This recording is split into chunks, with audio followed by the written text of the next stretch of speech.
ตัวใหญ่ตัวนี้ตัวใหญ่สุดนะฮะตัวใหญ่สุดนะครับผมนี่ตอนที่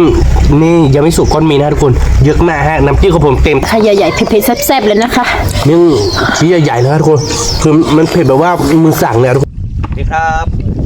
วันนี้มาพบกับผมจอดได้ยาครับผมวันนี้ผมจะพาเพื่อนๆไปวีดน้ำกับพี่เขยนะฮะถ้าเราไปวีดน้ำนะทุกคนถ้าได้แต่ปลาช็อกนี่ผมจะได้กินนะฮะถ้าได้ปลาดุกก็พี่ชายกินปลาดุกหรือเปล่าครับไม่กินครับไม่กินปลาดุกไม่กินปลาดุกไม่กินปลาช็อกปลาช่อกินปลาดุกครับปลาช่อยังไม่กินปลาถ้าผมได้แต่ปลาช็อกนี่พี่ชายอกเลยทุกคนถ้าผมได้ปลาดุกก็พี่ชายได้กินอยู่นะเพราะพี่ชายผมไม่กินปลาช่อนฮะ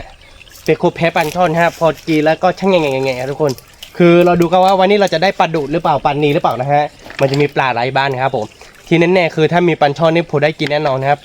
เราไปกันแล้วครับผมเราจะไปเอาตรงไหนดีเนี่ยตรงเอาแบบตรงริมก็ได้เนาะ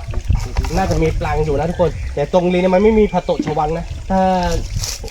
วิตรงผักตบชวังนี่มันน่าจะได้เหมือนกันนะแต่ว่าเราจะไปวิทย์แบบว่าข้ามกันดีกว่าเผื่อว่าปลามันขึ้นไปนอนกันนะฮะทุกคนเราไปกันแล้วผม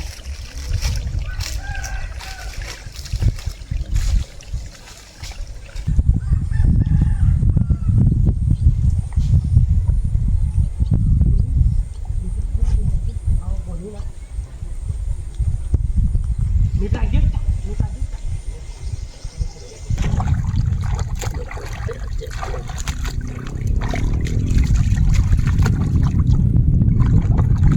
นี่เพื่อนๆเราจะเอาบ่มแบบว่าร่มๆเลยนะฮะโอ้มีปลาอยู่นะทุกคน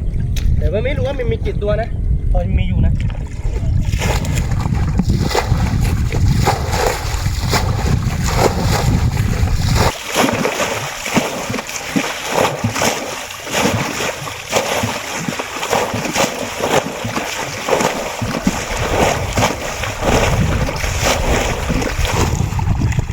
น้ำไม่ได้ลึกมากนะทุกคน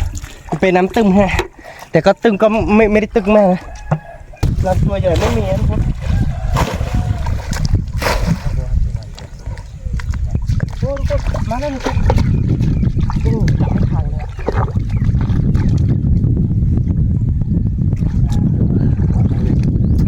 อยากได้ไหมยังไม่ได้เลยครับเฮ้ยได้แล้วทุกคนได้ตัวหนึ่งครับโอ้โหไม่ได้เลยมีปลาครับทุกคนนี่ครับตัวแรกของเราครับปลาช่อนครับเป๊ขอจอดังครับไม่ใช่ขอพี่เขยครับไม่ใช่ปลาดุกครับทุกคนได้ตัวแรกมาแล้วครับผมนี่น้ำยังไม่แห้งนะทุกคนน้ำยังไม่แห้งเลยไม่ใช่ตัวใหญ่ตัวเล็กไม่รู้ตัวใหญ่มีสักตัวหนึ่งไหมที่นี่ตัวนึงได้แล้วตัวหนึ่งทุกคนตัวเล็กครับ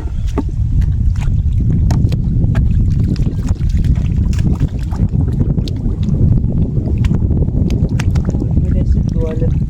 ได้ตัวนึงทุกคนตัวนึงตัวไม่ได้ใหญ่มากนะโอ้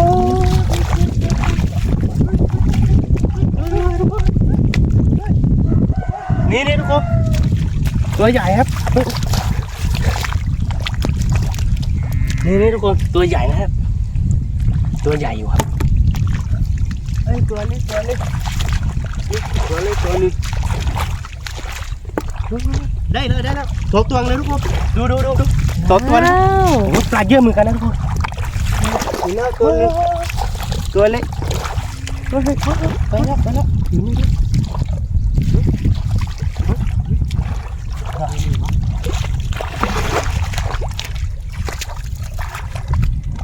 ออกไปคนละตัวหนึ่งได้แล้ว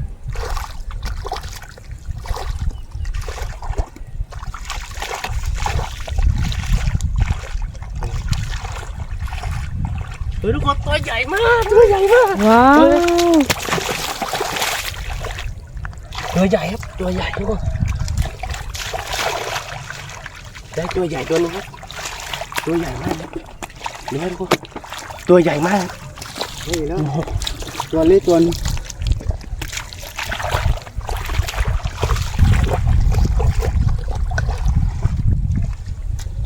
นี่นะคะ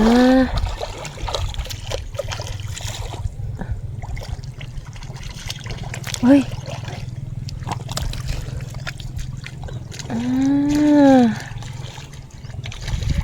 โอ้ยตัวใหญ่มากเลยนะคะ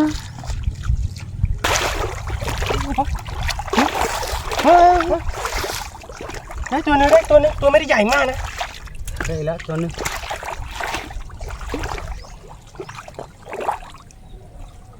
น่าจะมีอีกนะมีอีกไหมล่ะมีน้องชายมี ได้ปลานีตัวนี้ทุกคนปลานีก็จุดปลานีครับปลานีตัวเล็กปลานีตัวเล็กครับทุกคนนี่ กี่ตัว ได้แล้วหนึ่งตัวได้แล้วหนึ่งตัวพี่ตัวใหญ่ครับ น่าจะมี หมดแล้วมั้งคะ บอกไม่ได้ใหญ่ปลานีนี่ทุกคนปลานีครับนี่ครับ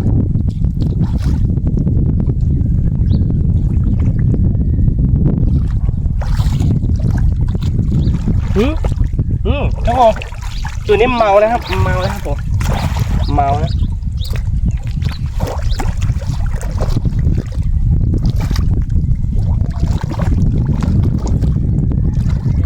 ลูกปลานิลทุกคนปลานิลไปปล่อยได้ฮะปล่อยให้ตัวใหญ่โอ้ทุกคนมีเยอะเหมือนกันนะเนี่ยนี่นะฮะ น่าจะมีอีก เยอะมากครับผมอร่อยแน่นอนครับวันนี้ได้กินแล้วฮะเมานะทุกคนดำเมานะได้ปลาเยอะเลยทุกคนดูนี่ตัวนี้ตัวใหญ่สุดครับทุกคนนี่นะฮะตัวใหญ่สุดนะครับผมเดี๋ยวเราจะไปย่างกินกันนะฮะ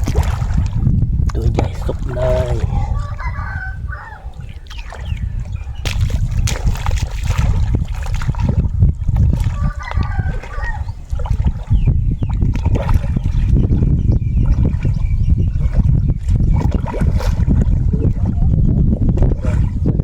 เอาอีกบ่อนึงทุกคนเราไปหาอีกบ่อไม่รู้ว่าอยู่ร้าน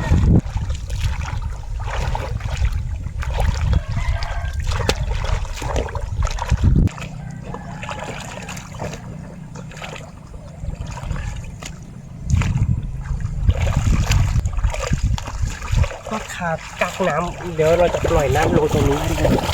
ปล่อยน้ำลงในบ่อที่จะได้ช่วยเราอีกแรงหนึงน้ำมันจะได้น้อยลงนิดนึงบ่อนี้น้ำมันอาจจะลึกกว่าบ่อนี้นะบ่อนี้น้ำตื้น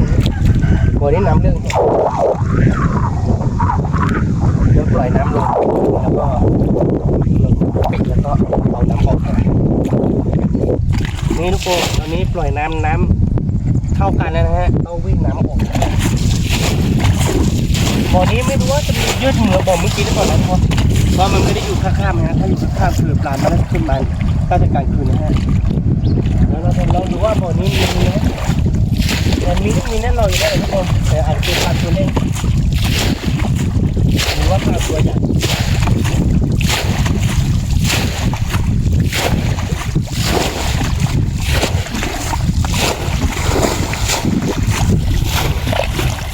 บ่อนี้น้ำจะลึกหน่อยฮะแต่ว่ามันไม่ได้กว้างเหมือนบ่อเมื่อกี้นะ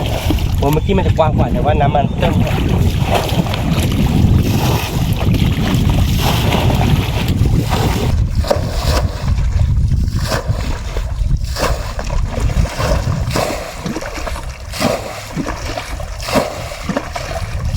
เลยครับเลย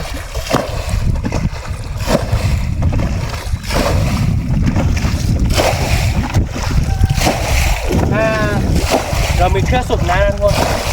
สูบบ่อนี้มีปลาเยอะแค่ไหนแต่ว่าคือไม่มีเครื่องสูบน้ำใช้วิทย์เอาครับใช้มือวิทย์เอาฮะได้เท่าไหร่ก็เท่านั้นแหละครับ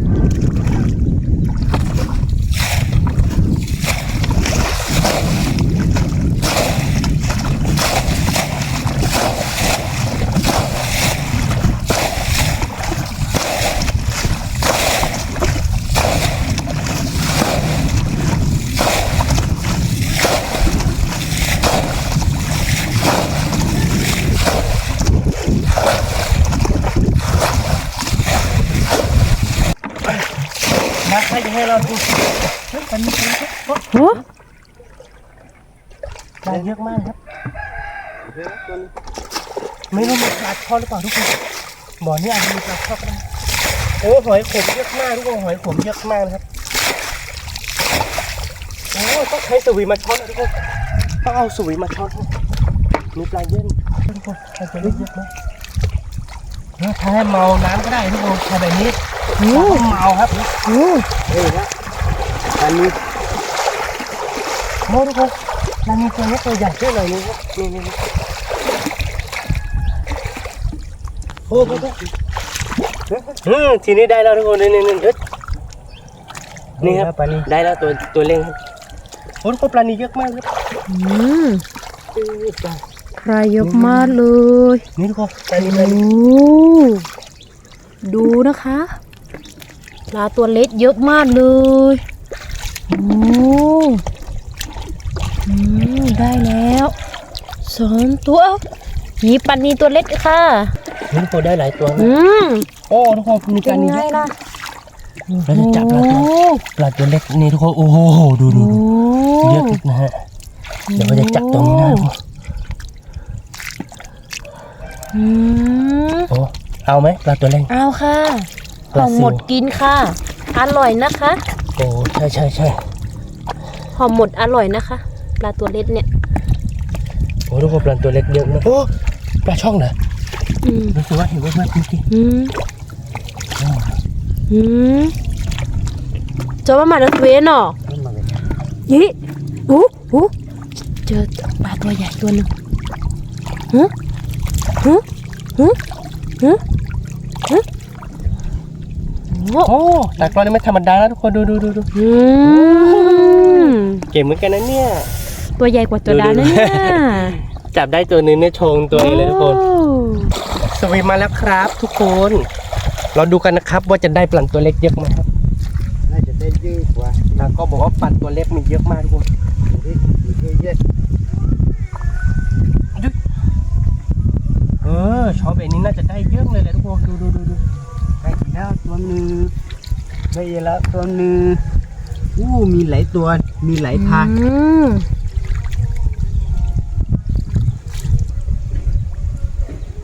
ปลานี้ลูกปลานี้นี่กินได้ปะเนี่ย เฮ้ย มีกระดูกเยอะปะ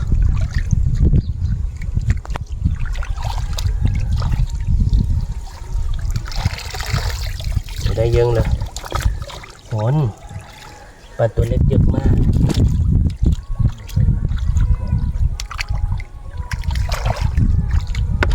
ดูนี่นะฮะ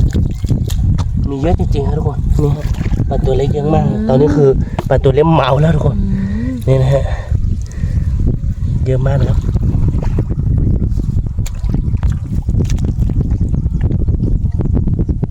โหนี้ได้ปลาช็อต3 ตัวแล้วนะทุกคน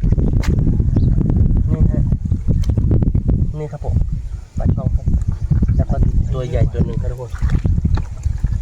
แต่ปลานี้นี่ได้เยอะนะทุกคนแต่ว่าตัวไม่ได้ใหญ่นะตอนนี้ปลาเมาแล้วทุกคนปลาเมาโคลนฮะ อีกตัวหนึงแล้วตัวใหญ่นะตัวใหญ่มากเลย อ๋อปูทุกคนมีปูด้วย มีหลายอย่าง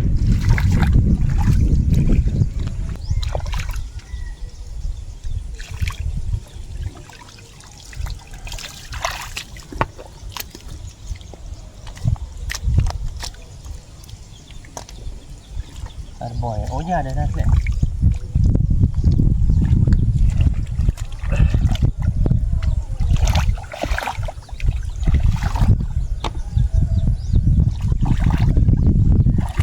มีไหม มีเยอะเลยฮะรูปร่างนี้เยอะมากทุกคนตัวไม่ได้ใหญ่นะตัวเล่นๆครับ มีเยอะ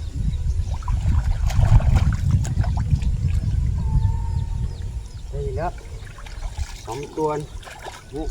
ตัวใหญ่มากเลยนี่มีที่นี่ตัวหนึง2 ตัวจ่ายแล้วปุ๊บได้แล้ว ได้อีกแล้ว2 ตัวทำไมครับน่าจะมีเยอะอยู่แต่ว่า ก็มีปลาช่อนด้วยทุกคนมีปลาช่อนด้วย ตัวใหญ่ก็ไม่มีเลย ได้ปลาช่อยแล้วตัวหนึ่ง มีแต่ตัวเล็กๆเลย นี่ครับทุกคนได้ปลาช่อนตัวหนึ่งครับตัวไม่ได้ใหญ่มากนะทุกคนนี่บ่อนี้ปลาช่อนมีน้อยทุกคนแต่ว่ามีปลาตัวเล็กแบบนี้เยอะมากฮะนี่นะทุกคน ลูกปลานิลมีเยอะมากครับนี่ฮะ อืม พี่เคยได้กินปลาแน่นอนครับทุกคนพี่เคยได้กินปลาแน่นอนครับปลาตัวเล็กครับทุกคนส่วนผมนี่ปลาช่อนเน้นๆครับปลาช่อนที่ผมต้องกินกับตังกล้องครับทุกคนส่วนปลาตัวเล็กนี่ให้พี่เคยนะครับพี่เคยไปทำเมนูอะไรก็ได้ครับ แล้วแต่พี่เคยนะครับนี่ทุกคนมีปลานี่เยอะมากปลาเมาคงนะตายเปล่าเนี่ย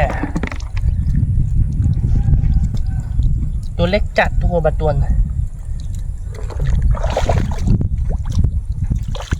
มีปลากระดิ่ง ได้แล้วแต่ปลาตัวเล่ๆนะตัวใหญ่ไม่ค่อยมีเลย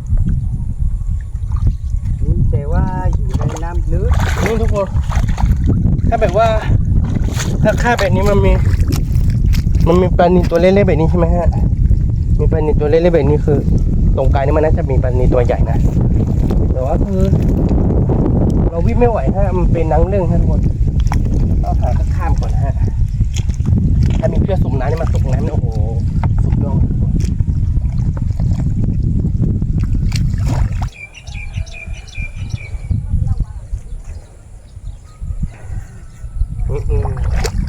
นี่ทุกคนเราจับปลาก็ได้เยอะแล้วนะฮะบ่อนี้ได้ปลาช่อนแค่4 ตัวนะทุกคนแล้วเราก็จะปล่อยน้ำคืนฮะ โดยน้ำขึ้นแล้ว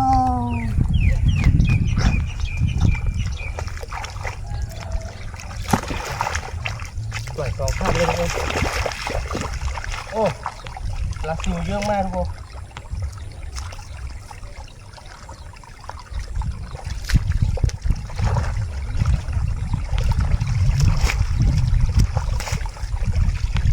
ปลาซิวเยอะจัดปล่อยน้ำคือบอกแล้วทุกคนเราจะไปล้างปลาแล้วก็ไปดูกันว่าเราได้ปลาเยอะประมาณไหนครับปลาตัวเล็กปลาตัวใหญ่ได้ประมาณไหนครับ เราไปดูกันนะครับผมไปกันเลยนี่เพื่อนๆล้างปลากันเสร็จแล้วนะฮะนี่แค่2 บ่อนะทุกคนบ่อแรกได้เยอะมากฮะบ่อที่2คือได้ปลาตัวเล็กครับบ่อแรกคือมันมีปลาช่อนเยอะนะบ่อที่2ได้ปลาช่อนแค่4 ตัวนะฮะแล้วก็ได้หอยขมเยอะมากทุกคนหอยขมเนี่ยผมจะให้พี่เคยนะฮะหอยขมเนี่ยให้พี่เคยไปกินนะฮะแล้วก็ปลาตัวเล็กเนี่ยให้พี่เคยไปกินนะทุกคนนี่ฮะปลาตัวเล็กเนี่ยไปทำห่อหมกก็น่าจะกินอิ่มแล้วนะรอบนึงพี่ อีกแล้ว ส่วนปลาช่อนที่ผมของนะทุกคนเพราะว่าพี่ชายผมพี่เคยของผมเนี่ยไม่กินปลาช่อนฮะแต่กินปลาตัวเล็กนะฮะทุกคนเนี่ยปลาตัวเล็กนี่โอ้โหเกือบลงเหมือนกันนะทุกคนเนี่ยฮะเกือบได้ลงหนึ่งอะทุกคนถ้าไม่ถือก็น่าจะได้ประมาณ7 ขีดได้นะทุกคนนี่เยอะมากนะฮะดูฮะแล้วก็ปลาช่อนของผมนี่คือน่าจะเกือบลงเหมือนกันนะทุกคนนี่ฮะทุกคนน่าจะเกือบ1 กิโลนะฮะหรือว่ามาเกิน1 กิโลทุกคนเนี่ยนะฮะตัวนี้ตัวใหญ่สุดนะฮะตัวใหญ่สุดนะครับผมตัวนี้ก็ไม่ได้ใหญ่มากนะทุกคน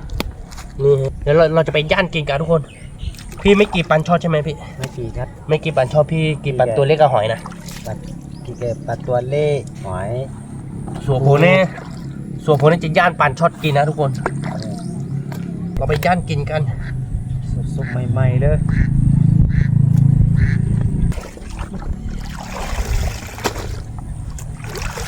ของผมเนี่ยพูดตรงๆเนี่ยน่าจะได้ประมาณ2 กิโลกว่าได้ทุกคนนี่เฉพาะตัวใหญ่ตัวนี้เนี่ยตัวใหญ่ตัวนี้นี่ประมาณ5 ขีดได้แล้วมั้ง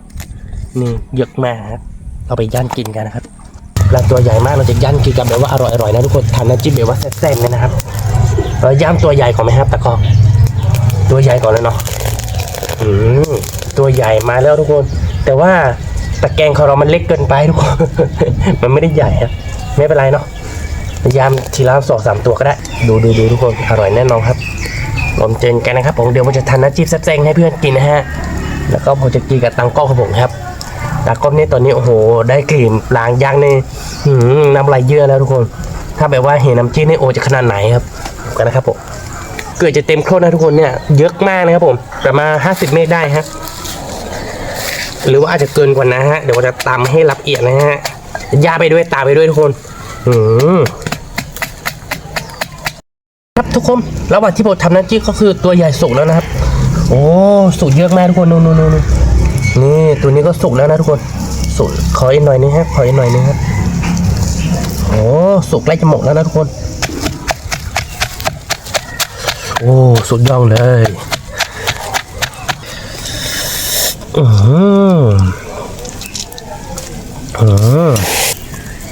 มีน้ำเยอะมากเลยเนาะแต่ก็เนาะมีน้ำเยอะจัดทุกคน3 ลูกนะทุกคนเราจะใส่3 ลูกนะฮะ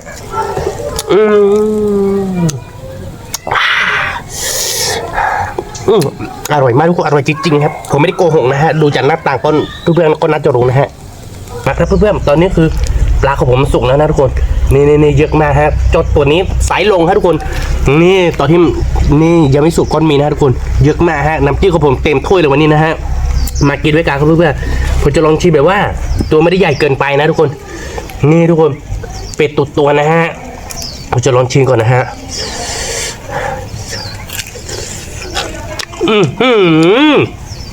อร่อยมากทุกคนอร่อยมากสุดยอดนะครับมากินด้วยกันอันนี้ทุกคนกินเป็ดตัวแบบนี้เลยถ้าตัวไม่ใหญ่นะคือไม่ต้องเอากระดูกอ่อนมันจะอร่อยมากฮะ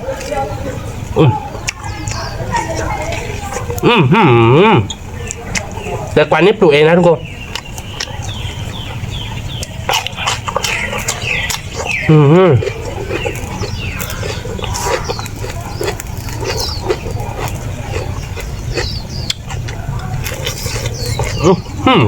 นี่ตัวใหญ่อยู่นะทุกคน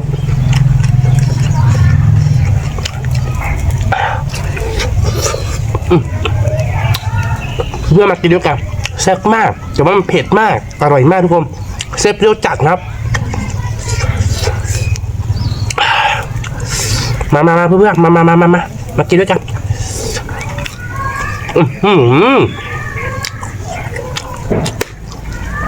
ต้องหาให้มันสนุกแล้วทุกคนจอกกินมันสนุกกว่านะครับ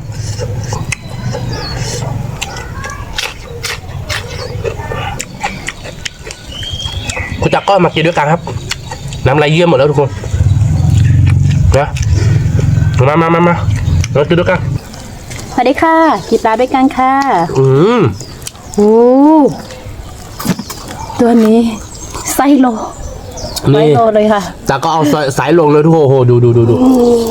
ใหญ่มาก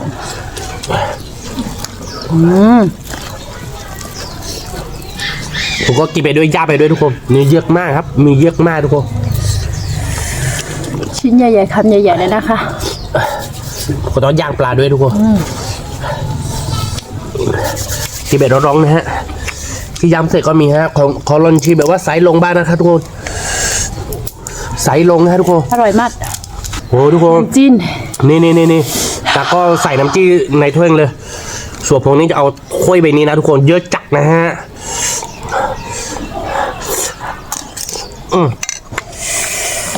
คำใหญ่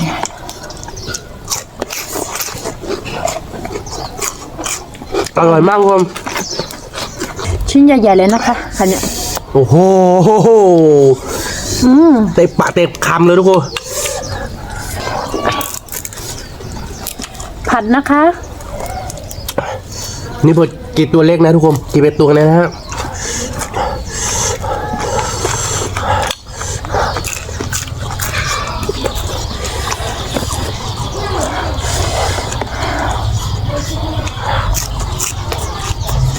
อร่อยมากจริงๆทุกคนเนื้อหวานมากครับ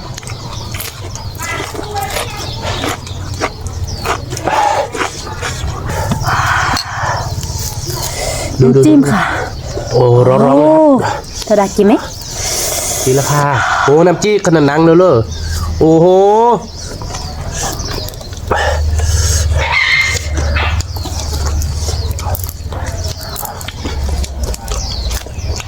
อร่อยนะชิ้นใหญ่ๆค่ะใหญ่ๆเผ็ดๆแซ่บๆเลยนะคะนี่ชิ้นใหญ่ๆนะครับทุกคนคือมันเผ็ดแบบว่ามือสั่งเลยทุกคนเผ็ดแบบว่าเผ็ดมากนะครับ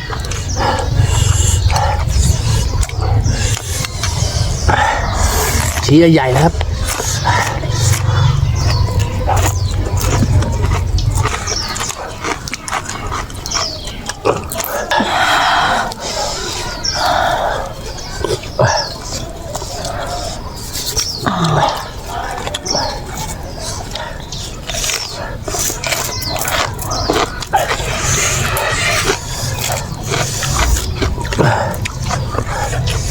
เจ้าตัวเล่งครับทุกคน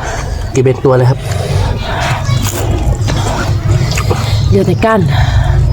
เจ้าตัวใหญ่ครับสายลงทุกคน มาแล้ว สาย5 ขีด 7 ขีดนะทุกคนจากก้อนกินหมดแล้ว ยังไม่หมดนะคะ เหลือหัวครับมากินด้วยกันเพื่อแซกหน้าครับ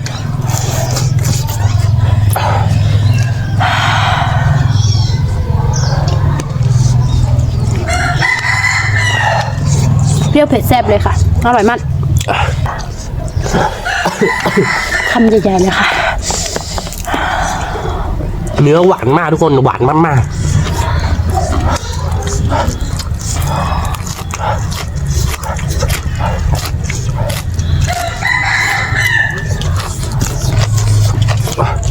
อร่อยมากอร่อยแบบสุดๆเลยค่ะ ๆเฉพาะที่อยู่บนเตานะทุกคนเฉพาะที่อยู่บนเตานะครับแล้วฝั่งนี้ก็เยอะนะฮะ แล้วรสแบบนี้อร่อยมากกว่านะ เยอะมากทุกคนเยอะมากเห็นไหมครับเยอะมากเราร้องเนี่ยอร่อยกว่า ใช่ ผมช่วงนี้หน้าหนาวเรากินแบบเราร้องดีกว่า เปรี้ยวเผ็ดแซ่บเลยนะคะคำใหญ่ๆเลยค่ะเนี่ย นี่ครับทุกคนตัวไม่ได้เล็กนะฮะตัวใหญ่นะครับทุกคนผมจะกินแบบว่าทั้งตัวเลยนะฮะทันหัวทันหมดเลยนะฮะต่างก็คิดว่าผมกินได้ไหมฮะ ทั้ง ตัวใหญ่หัวเนี่ยเนี่ยเพื่อน คำใหญ่ๆอร่อยมากตอนเล็กก็อร่อยนะคะ เหรอ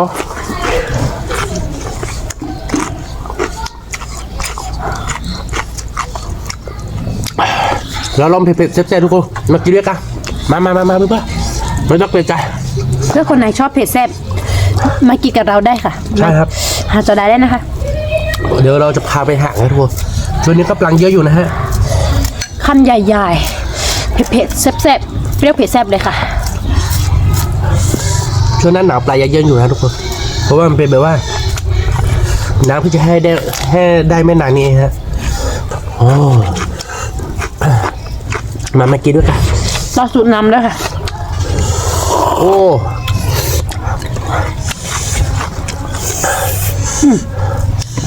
สุดๆเลยครับจดา สุกๆนะครับทุกคนเนี่ย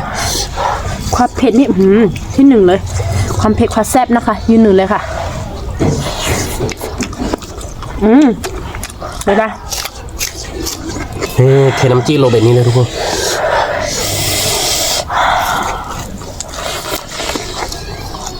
อร่อยมาก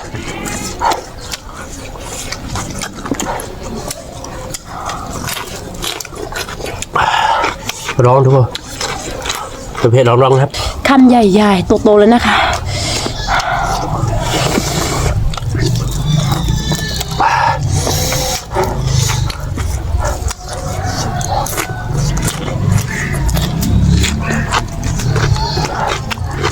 อร่อยมากค่ะ วันนี้หามาทั้งวันทุกคนพอได้กินเนี่ยหายเหนื่อยนะครับนี่ครับทุกคนโอ้มากินด้วยกันเลยครับมากินด้วยกันนะครับ เผ็ดแซ่บนะคะ โอ้โห ตัวหนึ่งคำเดียว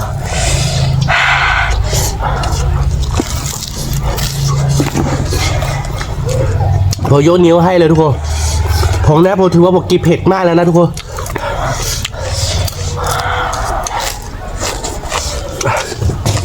อร่อยมาก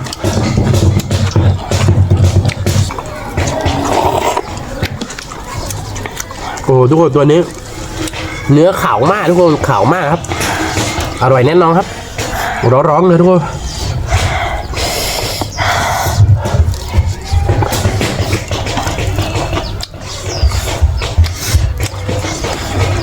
เปรี้ยวๆเผ็ดๆแซ่บๆเลยนะคะ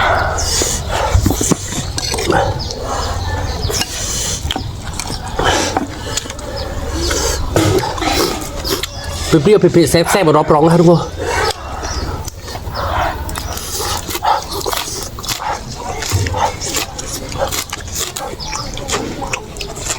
ร่อยมาก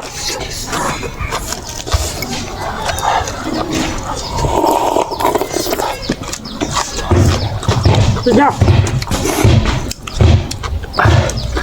น้ำมากินกันนะทุกคน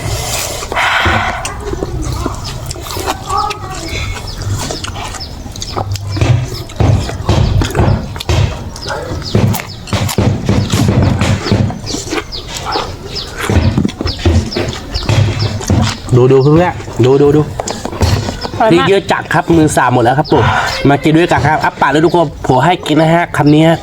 กินแล้วครับผม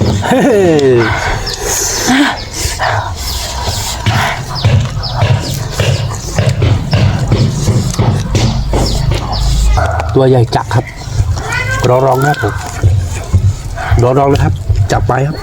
หัวนี่ถ้าเคี้ยวได้ก็เคี้ยวหมดเลยทุกคน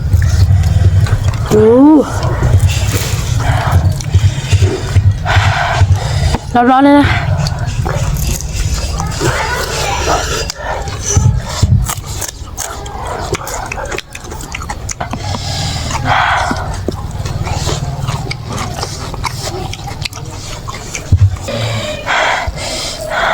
น้ำมันไหม้ครับทุกคนเอาออกนิดนึงครับ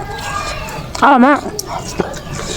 นี่ขนาดปลาหมดแล้วนะทุกคนอย่าหัวน้ำจิ้มฮะโอ้ น้ำจิ้มอร่อยมากเลยค่ะ เพื่อดู น้ำจิ้มเนี่ย ปลาของผมนะฮะเหลืองเยอะนะฮะน้ำจิ้มหมดแล้วทุกคนแต่ก็หัวน้ำจิ้มฮะน้ำจิ้มจะเหลืองเยอะเลย ผัดต้นเลยนะคะ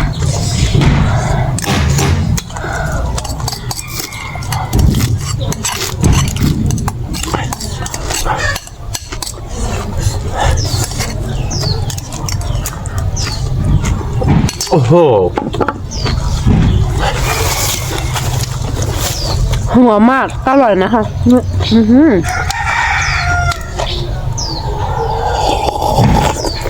โอ้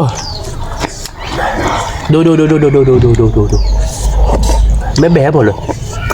อร่อย โอ้ตากล้องกินหมดเลยทุกคนสุดยอดเลยตากล้องครับผมกินเผ็ดมากคือผมกะว่าชิ้นสุดท้ายเนี่ยผมจะเอาน้ำจิ้มของตากล้องมากินนะครับทุกคนตากล้องไม่แบ่งให้ผมเลยแต่ว่าปังเนี่ยตากล้องไม่แย่ผมเลยนะฮะคือตังเกอร์เอาผักไปกินกับน้ำจิ้มหมดเลยครับเฮ้ยรายละเอียดนิดนึงครับทุกคน หมดแล้วเพื่อคนไหน อยากกินปลาตัวใหญ่ๆอยากกินชอบเผ็ดเปรี้ยวเผ็ดแซ่บ ใช่ครับ มากินกับเราได้นะคะ ใช่ครับ มาหาจอดาได้เลยค่ะ ทำไปหันกินนะครับเพื่อๆเราได้กินถ้าไม่ได้กินก็หางหอยหางปูก็ได้ทุกคนที่นี่มีหอยปูปลาเยอะครับเราไปหาด้วยกันนะครับผมสำหรับคลิปนี้ก็ถ้าเพื่อนๆอยากให้เราไปทักคลิปอะไรก็เมนบอกพวกเรานะครับเดี๋ยวเราจะไปทางแบบว่าที่เพื่อนๆอยากให้เราไปทำนะฮะสำหรับคลิปนี้คงไม่มีอะไรมากถ้าชอบใจคลิปของเราก็อย่าลืมกดไลค์กดแชร์ให้เพื่อนๆดูนะครับกดไลค์ที่สักใครหรือกดกระดิ่งนะฮะเพื่อไม่พลาดคลิปใหม่ๆของเราครับเจอกันคลิปวิดีโอหน้าครับผมสวัส สวัส ดี ดี ครับ ค่ะ